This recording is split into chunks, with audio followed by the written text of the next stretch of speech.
The grand gates of Buckingham Palace gleamed beneath the morning sun, gold accents shining bright as a crowd of tourists gathered in awe. The guards stood like statues, unmoving and unflinching, their red uniforms and black bearskin hats contrasting against the warm daylight. But Ethan, standing apart from his parents, had no admiration for the iconic sight. He shoved his hands into the pockets of his expensive jacket, his face set in a deep frown, clearly uninterested in anything around him. "This is ridiculous," Ethan muttered to himself, barely loud enough for his parents to hear. "What was that, Ethan?"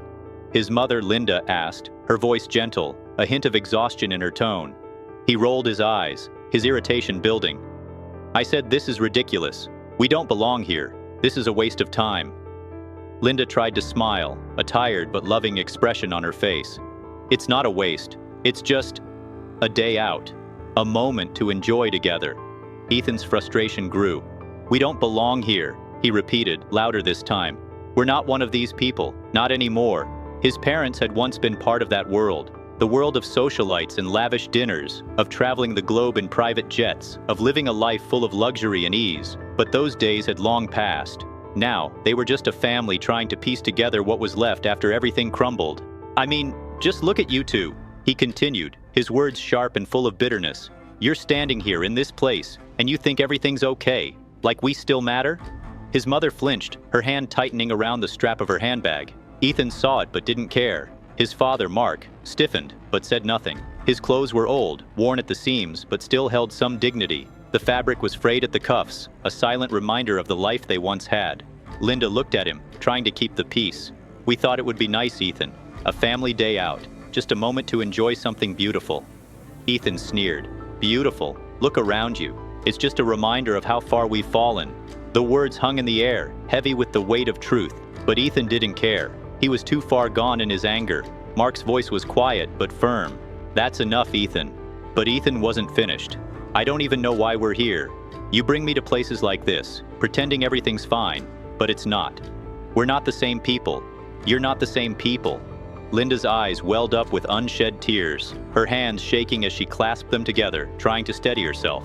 She had spent so much of her life trying to hold the family together, but she was tired. Tired of fighting, tired of pretending. Mark placed a protective hand on her back, but even he didn't know what to say. The family's fall from grace had been a slow burn, and now it was clear. Ethan's bitterness was the product of years of struggle. Ethan's eyes flicked around, noticing the growing number of tourists around them. Some were watching, some were glancing at the strange family in front of the palace. But he didn't care. The crowd, the tourists, the palace, none of it mattered. His anger consumed him, and nothing would change that. A slight movement caught his eye. The royal guard, standing like a sentinel at the gates, shifted his weight just slightly. His posture was impeccable, his red uniform crisp and perfect. Ethan glared at him, his frustration boiling over. "What's he staring at?" Ethan muttered under his breath, half to himself but loud enough for his mother to hear. Linda pulled at his sleeve, her voice trembling. "Ethan, please, not now." But Ethan couldn't stop. What's he even doing here, just standing there like a statue while the rest of us have to figure out how to survive in the real world? Mark's jaw tightened. Enough. But Ethan was too far gone. Look at him, a glorified mannequin. I bet he doesn't have to worry about where his next meal comes from. Linda looked around, uncomfortable with the attention their argument was attracting. Some tourists turned to glance at the family, some uncomfortable, others amused. But Ethan didn't care. He was on a roll, and nothing was going to stop him. "Why are we still pretending, huh?" Ethan's voice was loud now, cutting through the chatter of the crowd. "Why are we still trying to hold on to some version of the past that doesn't exist anymore?" Mark tried again. "Ethan, we're just trying to get through today, okay?" But Ethan didn't hear him. The bitterness had consumed him completely. His words came out sharper, cutting deeper. "I hate this. I hate this whole thing. I hate what we've become. And I hate that you think it's okay to pretend we're still some perfect family. We're not. Look at us." And then, like a flicker of movement, something in the air seemed to shift.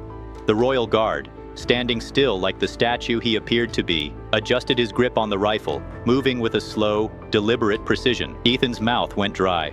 "I'm not supposed to talk to you like this," Ethan stammered, though the words tasted bitter, like he was being caught in a lie he didn't even know he was telling. "No," the guard replied, his tone unchanging. "But you're not supposed to mock your parents either." The words stung more than Ethan expected. His heart pounded as the crowd watched, their phones capturing the exchange. The guard's eyes locked onto him with a cold, hard intensity that made Ethan want to look away. "You don't know me," Ethan spat, his hands trembling at his sides. "I know enough," Corporal Clark replied. His tone was low but firm. "I know weakness when I see it, and that's exactly what you're showing right now." Ethan's fists clenched at his sides, his pulse racing. He wanted to argue, wanted to shout, but the words caught in his throat. The weight of the guard's gaze was too much. For the first time, anyone was calling him out, not with anger, but with a quiet authority that was both unsettling and powerful. "Step aside," the guard continued, his voice carrying authority. "Or I'll have you removed." Ethan froze. The weight of the words hit him like a ton of bricks. Could the guard really do that? Could he be removed from Buckingham Palace, from the very place that represented everything Ethan thought he had lost? His parents, pale and trembling, started to turn away, but Ethan stayed rooted to the spot, caught between defiance and something else he couldn't name. And then, like a flash of clarity, it hit him. The words of a stranger, one who had no obligation to speak to him, had cut deeper than anything his parents had ever said. The guard's words echoed in his ears, long after they'd left the palace grounds. And for the first time, Ethan wasn't sure what to do with the anger inside him. But somehow, he knew. It wasn't just the royal guard who had seen everything. It was him too.